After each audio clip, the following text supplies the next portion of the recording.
Hi, how you doing? Justin here. Today we're going to talk a little bit more about fretboard diagrams for scales, something we touched on a little earlier when we were talking about chord boxes, but I want to give you a little bit more detail. So it would be really helpful for you to have a look at the diagram on the lesson below, which is a minor pentatonic scale. You're going to notice a couple of things. One, all of the strings have got two notes on each string and some of the notes are red. So what's that all about then? So first of all, let's cover the root notes, which are the notes in red.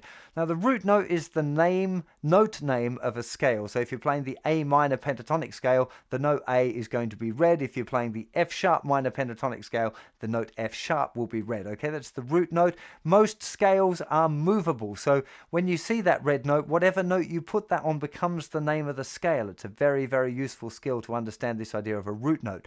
And kind of tied in with that, I strongly recommend that when you're practicing your scales that you start and end on the lowest root note. So very often with this particular example, the lowest note is the root note, so you don't have to worry about it too much. But you will find lots of other examples where the lowest note isn't the root note. So in those cases, you would start on the root note, play as high as you can, go as low as you can, and come back to the root note. It'll really help you hear the scale in the correct context.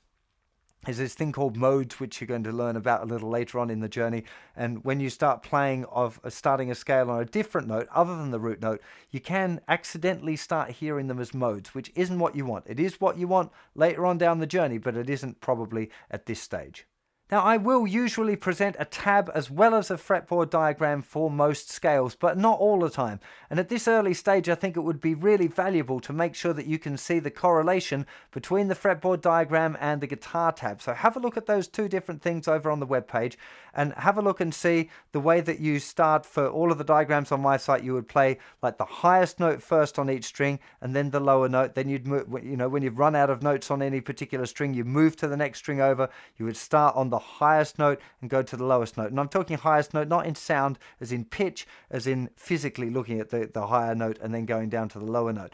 It's the kind of thing that for me makes a lot more sense on the page. I'm hoping it will for you as well. So go and have a look at those diagrams on the page and make sure you got sense of that before you continue on with the course.